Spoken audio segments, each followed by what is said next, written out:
നമസ്തേ, എല്ലാവർക്കും the mind വെൽനസിന്റെ NPD സീരീസിലേക്ക് ഹാർദമായ സ്നേഹം നിറഞ്ഞ സ്വാഗതം. ഞാൻ നിങ്ങളുടെ ഡോക്ടർ സൂസൻ കൗരവ്. നമ്മുടെ NPD സീരീസ് എല്ലാം തന്നെ അവയർനെസ്സിനായിട്ടുള്ളതാണ്. നിങ്ങൾ ഡയഗ്നോസിസ് ആയിട്ട് ഉപയോഗിക്കരുത്. എന്തെങ്കിലും സംശയം ഉണ്ടെങ്കിൽ നിങ്ങൾ നല്ലൊരു എക്സ്പേർട്ടിനെ കൺസൾട്ട് ചെയ്യുക. അപ്പോൾ NPD സീരീസിൽ ഒരുമാതിരി എല്ലാ ഏരിയാസും നമ്മൾ കവർ ചെയ്തുകൊണ്ടിരിക്കുകയാണ്. പക്ഷേ ചില എലമെന്റ്സിൽ നമ്മളിപ്പോൾ ഡിവോഴ്സിനെ പറ്റി പറയുന്നു, സെപ്പറേഷനെ പറ്റി പറയുന്നു. അപ്പോൾ അതിനകത്ത് ചില അഡീഷണൽ എലമെന്റ്സിനെ നമ്മൾ ആഡ് ചെയ്യാനായിട്ട് ഇപ്പോൾ തുടങ്ങിയിട്ടുണ്ട്. അതിൽ ഇന്നെടുക്കുന്ന ടോപ്പിക് എന്ന് പറയുന്നതാണ് what to say, how to say, when you are leaving a narcissist. നിങ്ങളൊരു നാർസിസിനെ ലീവ് ചെയ്യുമ്പോൾ അയാളോട് എപ്പോഴാണ് ഞാൻ ലീവ് ചെയ്യേണ്ടതെന്ന് പറയുന്നതും എങ്ങനെയാണ് പറയേണ്ടതെന്നും എന്താണ് പറയേണ്ടതെന്നും എന്നുള്ളതാണ് നമ്മൾ പറയുന്നത്. അതുപോലെ തന്നെ നമ്മൾ ശ്രദ്ധിക്കേണ്ട ഒരു കാര്യമാണ്, നാർസിസിന് നമ്മൾ വളരെ നമ്മളെപ്പറ്റി ഭയങ്കര കാര്യമായിട്ടുള്ള സംസാരങ്ങളും അവർ ചെയ്ത കാര്യങ്ങളെപ്പറ്റി പറയുന്നതിന് മുമ്പ് ഞാൻ പറഞ്ഞു, ഒരു ആർഗ്യുമെൻറ്റിൽ കയറി കഴിഞ്ഞാൽ അവരെങ്ങനെയാണ് സാധാരണ ആർഗ്യുമെൻറ്റ് വിൻ ചെയ്യുന്നതൊക്കെ. അപ്പോൾ നിങ്ങൾക്ക് തന്നെ അറിയാം, നമ്മൾ സംസാരിക്കുമ്പോൾ അവരോട് കാര്യങ്ങൾ പറയുമ്പോൾ വളരെ നല്ല രീതിയിൽ സൂക്ഷിക്കണം എന്നുള്ളത് നമ്മൾ മനസ്സിലാക്കിയെടുക്കേണ്ട ഒരു കാര്യമാണ്. നിങ്ങളൊരു നാർസിസിൻ്റെ കൂടെ ഇനി താമസിക്കുന്നില്ല, അല്ലെങ്കിൽ അയാളുടെ കൂടെ എനിക്കിനി ജീവിക്കാൻ പറ്റില്ല, ആ വ്യക്തിയുടെ കൂടെ ജീവിക്കാൻ പറ്റില്ല എന്ന് പറയുമ്പോൾ അത് നിങ്ങളുടെ ഉറച്ച തീരുമാനമായിരിക്കണം. അതാണ് ഒന്നാമത്തെ കാര്യം. അത് ഒരു വേവറിങ് തീരുമാനമായിരിക്കില്ല. കയ്യാലപ്പുറത്തെ തേങ്ങ പോലെ ഇങ്ങോട്ടും ആകാം അങ്ങോട്ടും ആകാം. ആരെങ്കിലുമൊക്കെ വന്ന് എന്തെങ്കിലുമൊക്കെ പറയുമ്പോൾ ഞാൻ എൻ്റെ തീരുമാനം മാറ്റും. അങ്ങനത്തെ തീരുമാനം എടുത്തുകൊണ്ട് നാർസിസിസ്റ്റിനെ ലീവ് ചെയ്യാനായിട്ട് ഒരിക്കലും നിങ്ങൾ നോക്കരുത്. നോക്കിക്കഴിഞ്ഞാൽ നിങ്ങൾക്ക് വളരെ നല്ല രീതിയിൽ അവർ മാനിപ്പുലേറ്റ് ചെയ്ത് നിങ്ങൾക്ക് നല്ല പണി കിട്ടും. കാരണം എന്താണെന്ന് വെച്ച് കഴിഞ്ഞാൽ പിന്നെ നമുക്ക് ഭയങ്കരമായിട്ട് അബ്യൂസസ് പല രീതിയിൽ പല സൈഡിൽ നിന്ന് നമുക്ക് പിന്നെ ഒരു കാരണവശാലും നമ്മളെ ശരിയായ രീതിയിൽ ചിന്തിക്കാനോ ഡിസിഷൻ എടുക്കാനോ പറ്റാത്ത രീതിയിലേക്ക് നമ്മളെ ആക്കി തീർക്കും. അതുകൊണ്ട് ഡിസിഷൻ ലീവിങ് എന്ന് പറയുന്നത് ഒറ്റ പ്രാവശ്യം എടുക്കുന്ന ഡിസിഷൻ ആയിരിക്കണം. അത് നിങ്ങളുടെ ഉറച്ച തീരുമാനമായിരിക്കണം. ഒന്ന് എടുത്തിട്ട് തിരിച്ചു പോകുക, അതുപോലെ തന്നെ ലീവ് ചെയ്യുമെന്നും പറഞ്ഞ് ഭീഷണിപ്പെടുത്തുക, ഇതൊന്നും ശരിക്കും നടക്കൂല, അതൊന്നും ശരിയാവത്തില്ല. അപ്പോൾ നമ്മൾ ലീവ് ചെയ്യുകയാണെങ്കിൽ ആദ്യം നമ്മൾ ചെയ്യേണ്ട കാര്യം എന്നാന്ന് വെച്ച് കഴിഞ്ഞാൽ വെൻ ടു സേ എന്ന് പറഞ്ഞു കഴിഞ്ഞാൽ ഞാൻ ലീവ് ചെയ്യുന്നു എന്നുള്ളതിൻ്റെ അതിലേക്ക് വരുന്ന ലീവ് ചെയ്യുന്നു, ഇന്നല്ലേ നാളെ ഞാൻ നിങ്ങളെ ലീവ് ചെയ്യുകയാണ്, ആ മുഹൂർത്തത്തിനടുക്കുന്ന സമയത്ത് മാത്രമേ നിങ്ങൾ ഇത് പറയാവൂ. അതല്ലെങ്കിൽ ഫിസിക്കലി ചിലപ്പോൾ നിങ്ങൾ ആ വീട്ടിൽ നിന്ന് മൂവ് ഔട്ട് ചെയ്തിട്ട് വേണം നിങ്ങൾക്ക് പറയാം, ഞാൻ ഇനി മുതലില്ല, ഐ എം മൂവിങ് ഔട്ട്. ചിലപ്പോൾ നമ്മളൊരു ഫ്രണ്ടിൻ്റെ അടുത്തേക്കോ നമ്മുടെ സ്വന്തം വീട്ടിലേക്കോ എങ്ങോട്ടെങ്കിലും പറയാം, അല്ലെങ്കിൽ നമ്മളൊരു എന്താ പറയുക ഹോം സ്റ്റേ പോലുള്ള അടുത്ത് എവിടെയെങ്കിലുമൊക്കെ BNBയിലോ Airbnbയിലോ എവിടെയെങ്കിലുമൊക്കെ റൂം എടുത്തിട്ട്, അല്ലെങ്കിൽ നമ്മൾ എന്താ പറയുക പേയിങ് ഗസ്റ്റായിട്ടോ അങ്ങനെയൊക്കെ മാറിയിട്ട് നിങ്ങൾക്ക് അയാളോട് പറയാം, ഇനി മുതൽ ഞാൻ ആ ലൈഫിൽ ഉണ്ടാവില്ല, ഐ ആം ലീവിങ് എന്ന വ്യക്തിയോട് പറയാം. അതുപോലെ തന്നെ അത് പറയുമ്പോൾ ഒരു കാരണവശാലും നിങ്ങൾ കൂടുതൽ ഇൻഫർമേഷൻ കൊടുക്കരുത്. എന്തുകൊണ്ട് ലീവ് ചെയ്യുന്നു, എന്താണ്, എങ്ങനെയാണ്, ഇതൊക്കെ കൊടുത്തു കഴിഞ്ഞാൽ ഇപ്പം നിങ്ങൾ കോർട്ടിൽ പ്രസൻറ്റ് ചെയ്യുക, അല്ലെങ്കിൽ എവിടെയെങ്കിലും നിങ്ങളിപ്പോൾ ഡിവോഴ്സിന് വേണ്ടി പോവുകയാണ്, അപ്പോൾ നിങ്ങൾക്ക് ഒത്തിരി കാര്യങ്ങൾ പറയാനുണ്ടായിരിക്കും. നിങ്ങളിത് ആദ്യമേ ഒരു നാർസിസിസ്റ്റിക് പേഴ്സണോട് പറഞ്ഞു കഴിഞ്ഞാൽ അയാൾ നല്ല സുന്ദരമായിട്ട് ഞാൻ പറഞ്ഞല്ലോ, അയാളുടെ ഏരിയ വിൻ ചെയ്യാനായിട്ട് സകല കാര്യങ്ങൾ എടുക്കും, അവസാനം വാദി പ്രതിയാവും. അതുകൊണ്ട് തന്നെ do not give information and say that ചില കീ എലമെന്റ്സ് പറയാം. 1, 2, 3 made me to take this. അല്ലെങ്കിൽ നമുക്കിങ്ങനെ പറയാം, കഴിഞ്ഞ 15 വർഷമായിട്ട് ഞാൻ നിങ്ങളുടെ കൂടെ ജീവിക്കുകയാണ്, അതിനകത്ത് എനിക്ക് നിങ്ങളെന്ന വ്യക്തിയിൽ നിന്ന് കിട്ടിയിരിക്കുന്നത് നമ്മൾ ഈ കോമൺ ആയിട്ട് അവഗണന, അല്ലെങ്കിൽ സങ്കടം, പ്രയാസം, എനിക്ക് പ്രോഗ്രസീവായിട്ട് പോകാൻ പറ്റാത്തത്, ഇങ്ങനെ കോമൺ ആയിട്ടുള്ള 3-4 ഫാക്ടേഴ്സ് പറഞ്ഞിട്ട് നമ്മൾ ആ ലെസ് ഇൻഫർമേഷൻ കൊടുത്തുകൊണ്ട് വേണം. എന്നാൽ അത് വളരെ ഫാക്ട് ബേസ്ഡ് ആയിരിക്കണം. നമ്മളിപ്പോൾ പറയുകയാണ് എനിക്ക് സങ്കടം മാത്രമേ ഉണ്ടായിട്ടുള്ളൂ എന്ന് പറയുമ്പോൾ അപ്പോൾ നിൻ്റെ വിചാരം നിനക്ക് സന്തോഷമൊന്നും ഉണ്ടായിട്ടില്ല, ഇങ്ങനെ പറയാനുള്ള അവസരം ഉണ്ടാകരുത്. ഞാൻ പറഞ്ഞു പല മുഹൂർത്തങ്ങളിലും എനിക്ക് വളരെയേറെ സങ്കടങ്ങളായിരുന്നു കൂടുതൽ, ഇങ്ങനെ ആയിരിക്കും നമ്മൾ പറയുക. അപ്പോൾ അയാൾക്ക് സന്തോഷം, ഞാൻ പറഞ്ഞല്ലോ സങ്കടങ്ങളായിരുന്നു കൂടുതൽ എനിക്ക്. അപ്പോൾ നമ്മൾ ചിന്തിക്കുന്ന ഇങ്ങനെ, നമ്മൾ അതിനകത്ത് പറയാൻ ഉദ്ദേശിക്കുന്നത് എങ്ങനെയാണ്, സങ്കടങ്ങൾ കൂടുതലായിരുന്നു കൊണ്ട് അതിൻ്റെ ഇടയ്ക്ക് കിട്ടിയ സന്തോഷങ്ങൾ എനിക്ക് കാണാൻ പോലും പറ്റിയില്ല, അതിൻ്റെ എഫക്റ്റ് പോലും ഉണ്ടായില്ല എന്നുള്ള രീതിയിലാണ്. അപ്പം നമ്മൾ സൂക്ഷിച്ചും കണ്ടും വളരെ ലെസ് ഇൻഫർമേഷനാണ് കൊടുക്കുക. അപ്പം ആ രീതിക്ക് 1, 2, 3, 4 എന്ന് പറഞ്ഞിട്ട് നമ്മൾ പറയും my decision is this and I'm not going to stay with you, I'm leaving you എന്നുള്ളത് പറയുന്നു. അപ്പോൾ ഒരു കാരണവശാലും കൂടുതലായിട്ട് ഇൻഫർമേഷൻ അവർക്ക് കൊടുക്കാൻ പാടില്ല എന്നുള്ളത് പോലെ തന്നെയാണ് ആ ഇൻഫർമേഷനിൽ വരുന്ന അടുത്ത ലെവൽ. അതായത് ഇനി എന്താ നീ ചെയ്യാൻ പോണേ, എന്താ നിങ്ങളുടെ പ്ലാൻ, അതൊരിക്കലും പറയാൻ പാടില്ല. എപ്പോഴും പറയേണ്ടത് ഇപ്പം at present I don't have any plan, എനിക്ക് എൻ്റെ കയ്യിൽ ഒരു പ്ലാനും ഇല്ല, ഒറ്റ പ്ലാനേ ഉള്ളൂ, നിങ്ങളിൽ നിന്ന് ലീവ് ചെയ്യുന്നു, ഞാൻ നിങ്ങളിൽ നിന്ന് ലീവ് ചെയ്യുക, അതാണ് എൻ്റെ പ്ലാൻ. അത് കഴിഞ്ഞ് എന്ത് പ്ലാൻ വേണമെന്നുള്ളത് ആലോചിക്കും, അത്രയേ ഉള്ളൂ. അതിൽ തന്നെ സ്റ്റിക്ക് ചെയ്ത് നിൽക്കണം. ഒരു കാരണവശാലും നിങ്ങളുടെ പ്ലാൻ എന്താണെന്നോ നിങ്ങളുടെ കയ്യിൽ നിന്ന് മാറിയിട്ട് വേണം എനിക്കൊന്ന് ശരിക്കും ജീവിക്കാൻ, ഇനി എനിക്ക് പഠിക്കണം, എനിക്ക് എന്തെങ്കിലും ഒരു ജോലി വേണം, എൻ്റെ കാലിൽ നിൽക്കണം, എനിക്ക് ആ ജീവിതം ഈ ജീവിതം, ഇതൊന്നും പറയാൻ പാടില്ല.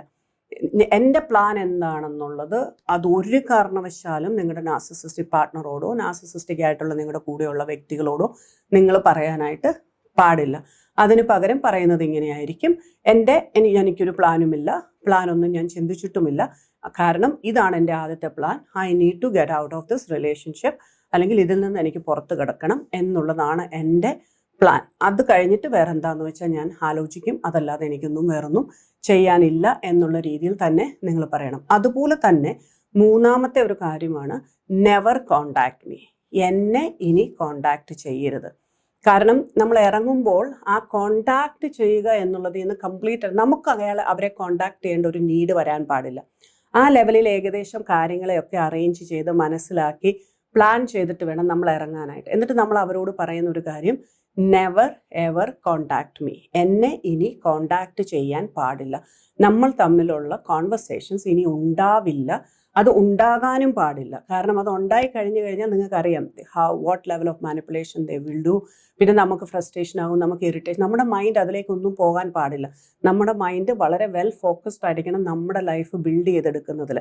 അതിനകത്ത് ആ സെപ്പറേഷൻ പ്രോസസ്സ് എല്ലാം ശരിയായി കൊണ്ടുവരുന്നതിന് നമ്മുടെ മൈൻഡ് വെൽ ഫോക്കസ്ഡ് ആയിരിക്കണം. അപ്പോൾ ഇവർ കോണ്ടാക്ട് ചെയ്യും, ഇവരിൽ നിന്ന് ഇവരുടെ ന്യായീകരണങ്ങളൊക്കെ കേട്ടിട്ട് നമ്മുടെ മൈൻഡ് വീണ്ടും വീണ്ടും വീണ്ടും വീണ്ടും ഈ നമ്മൾ പറയത്തില്ലേ, ബൈബിളിൽ പറയുന്ന നായ തൻ്റെ ശബ്ദത്തിലേക്ക് തിരിച്ചു നോക്കുന്നത് പോലെ, ആ വോമിറ്റിലേക്ക് വീണ്ടും തിരിയുന്നത് പോലെ നമ്മൾ വീണ്ടും ഈ ഉണ്ടായ പല പല ഹേർട്ടിങ് ആയിട്ടുള്ള വളരെ നമുക്ക് ബുദ്ധിമുട്ടുണ്ടാക്കുന്ന കാര്യങ്ങളിലേക്ക് വീണ്ടും വീണ്ടും വീണ്ടും തിരിയുന്നത് നമുക്ക് വളരെയേറെ ബുദ്ധിമുട്ടുണ്ടാകുന്ന കാര്യമാണ്. അപ്പം അതിനകത്ത് നമുക്കൊന്നും കിട്ടാനില്ല. പക്ഷെ അവർക്കുണ്ട്, അവർ നമ്മളെ കൊണ്ട് അങ്ങനെ ആക്കിച്ചിട്ട് അവർ മാറി നിൽക്കുക, നമ്മളെ കൊണ്ടാണ് ഡിഗ് ചെയ്യിപ്പിക്കുന്നത് അവർ. അപ്പം സാധാരണ നമ്മൾ പറയുന്നുണ്ട് റെട്രോ ഡിഗ്ഗിങ് എന്ന് പറയും, അതായത് പാസ്റ്റിനെ ഡിഗ് ചെയ്ത് പോവുക. അവർ പറയത്തില്ല, അവർ ചില ട്രിഗേഴ്സ് ഇട്ട് തരും. അവർ ട്രിഗേഴ്സ് ഇട്ട് തന്നിട്ട് നമ്മളിങ്ങനെ പാസ്റ്റ് ഡിഗ് ചെയ്യും, എന്നിട്ട് നമ്മളിങ്ങനെ പറയും. അപ്പം ആ ഒരു ലെവലിലേക്ക് നമ്മളെ കൊണ്ടുവരാൻ വേണ്ടിയിട്ടാണ് അവർ നമ്മളെ കൊണ്ട് ഡിഗ് ചെയ്യുന്നത്. അപ്പം എപ്പം നമ്മൾ ഇവരോടുള്ള കോൺവെർസേഷൻ വന്നാലും ദേ പുട്ട് എ ട്രിഗർ, അത് അവർക്ക് അറിയാം, അവർക്ക് വളരെ നന്നായിട്ട് അറിയാം എന്ത് നമ്മളിലേക്ക് തന്നാലാണ് നമുക്ക് ഫീൽ ചെയ്യുക, നമുക്ക് അഫക്റ്റ് ചെയ്യുക എന്ന് നോക്കിയിട്ട് അവർ ആ പെർട്ടിക്കുലർ എലമെന്റ് നമ്മുടെ മുമ്പിലേക്ക് ഇടും. അപ്പോൾ നമ്മൾ എന്ത് ചെയ്യും, നമ്മളത് ഡിഗ് ചെയ്തിട്ട് നമ്മളിങ്ങനെ പല കാര്യങ്ങളും പറയാനും പല കാര്യങ്ങളെപ്പറ്റി ചിന്തിക്കാനും പല കാര്യങ്ങളെ കൊണ്ടുവരാനും പറ്റും. ഇനി ഇതിനകത്ത് അങ്ങനെ ഡിഗ് ചെയ്യുമ്പോൾ ഇവർ കൊണ്ടുവരുന്ന കാര്യം, ആ ഡിഗ് ചെയ്യുന്നിടത്തെല്ലാം ഇവർ നല്ലവരും നമ്മളത് തിരിച്ചറിയാതെ പോയവരുമായിരിക്കും. അപ്പോൾ ഇങ്ങനത്തെ സിറ്റുവേഷൻസ് എല്ലാം വരുന്നുണ്ട്. അവർ നല്ല കാര്യങ്ങൾ ചെയ്തിട്ടുണ്ട്, ഇതൊക്കെ ചെയ്തിട്ട് ഞാൻ തിരിച്ചറിയാതെ നോ, അപ്പോൾ അങ്ങനെ ചെയ്തിട്ടുണ്ട്. പിന്നെ നമുക്ക് കൺഫ്യൂഷനായി, പിന്നെ നമ്മൾ തന്നെ ക്വസ്റ്റ്യൻ ചെയ്യാൻ തുടങ്ങും, did I make a right decision to leave എന്നുള്ളതിലേക്കൊക്കെ വരും. ലീവ് ചെയ്യാൻ മാത്രം ഉണ്ടായിരുന്നു, അതിൻ്റെ കൂടെ അവരുടെ ഫ്ലൈയിങ് മങ്കീസ് എല്ലാം ചുറ്റിനുമായിരിക്കുമ്പോൾ നമുക്ക് ബുദ്ധിമുട്ട് കൂടുകയുള്ളൂ. അപ്പം അവിടെ നിങ്ങളോ നിങ്ങളുടെ കണക്റ്റഡ് ആയിട്ടുള്ള ആളുകളോ എന്നെ കോണ്ടാക്ട് ചെയ്യേണ്ട കാര്യമില്ല എന്നുള്ളതിലേക്ക് ഇറങ്ങിക്കണം.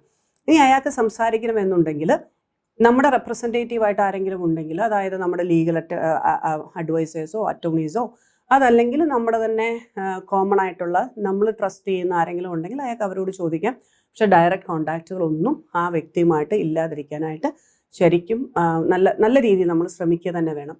പിന്നെ നമ്മൾ ചെയ്യേണ്ട ഒരു കാര്യം എന്താണെന്ന് വെച്ച് കഴിഞ്ഞാൽ, നമ്മുടെ ലൈഫിൽ നടന്നിരിക്കുന്ന എല്ലാ കാര്യങ്ങളും നമ്മൾ കറക്റ്റായിട്ട് നമ്മൾ വളരെ അടുക്കും ചിട്ടയോടും കൂടി തന്നെ നമ്മുടെ കയ്യിലുണ്ടായിരിക്കണം.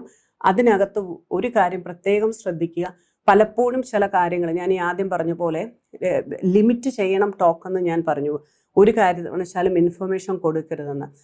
ഈ സെപ്പറേഷൻ എന്ന് പറയുന്നതിലേക്ക് വരുമ്പോൾ ലീവ് ചെയ്യുമ്പോൾ നാർസിസിസ്റ്റിനോട് മാത്രമല്ല, നാർസിസിസ്റ്റിൻ്റെ ആ ഒരു റിലേഷനെ പറ്റി വേറെ ആരോടെങ്കിലും നിങ്ങൾ സംസാരിക്കുകയാണെങ്കിൽ പോലും you are not suppose to give lots of information. നിങ്ങളുടെ ഡിസിഷൻ എടുക്കാനുണ്ടായ 3-4 കീ കാരണങ്ങളെ മാത്രം പ്രസൻറ്റ് ചെയ്യുക. ഒരു കാര്യം ശ്രദ്ധിക്കേണ്ട എന്നാന്ന് വെച്ചാൽ, ഒരു കാരണവശാലും നിങ്ങളുടെ വീക്ക്നെസ്സിനെ പറ്റി പറയരുത്. ഞാൻ അന്നൊരു പൊട്ടിയായിരുന്നു, എനിക്കൊന്നും അറിയത്തില്ലായിരുന്നു, ഞാൻ ഇങ്ങനെ അല്ല ചിന്തിച്ചേ, ഇതെനിക്കൊരു അബദ്ധം പറ്റിയതാണ്, അങ്ങനെയാണ് ഞാൻ വിവാഹത്തിലേക്ക് കയറുന്നത്, എന്നോട് പലരും പറഞ്ഞതാണ്, ഇങ്ങനത്തെ കാര്യങ്ങളൊന്നും സംസാരിക്കാൻ പാടില്ല. ആ സമയത്ത് എനിക്കൊരു ചെറിയൊരു കുറവ് വന്നു പോയി, എൻ്റെ ഫാദർ പെട്ടെന്ന് മരിച്ചു, അപ്പം എനിക്കൊരു ഡിസിഷൻ എടുക്കേണ്ട വന്നു, ഞാൻ ഇയാൾ കുറേ നാൾ എന്നോട് സ്നേഹമാണെന്നൊക്കെ പറഞ്ഞതിനും ആയിട്ടാണ് ഞാൻ ഇങ്ങനെ ഒരു ഡിസിഷൻ എടുത്തത്. ഈ വക കാര്യങ്ങളൊന്നുമേ പറയാൻ പാടില്ല. കാരണം അതൊക്കെ കഴിഞ്ഞു പോയ കാര്യങ്ങൾ. നിങ്ങൾ എന്തുകൊണ്ട് ഡിസിഷൻ എടുത്തു എന്നുള്ളതല്ല ഇവിടുത്തെ മെയിൻ ആയിട്ടുള്ള കാര്യം. എന്തുകൊണ്ട് നിങ്ങൾ അയാളുടെ കൂടെ ജീവിക്കാൻ തയ്യാറായി എന്നുള്ളതല്ല നമ്മുടെ subject matter. The focus should be on living the person. എനിക്ക് ലീവിങ്ങിൻ്റെ റീസൺ മാത്രമേ നിങ്ങളോട് പറയാനുള്ളൂ.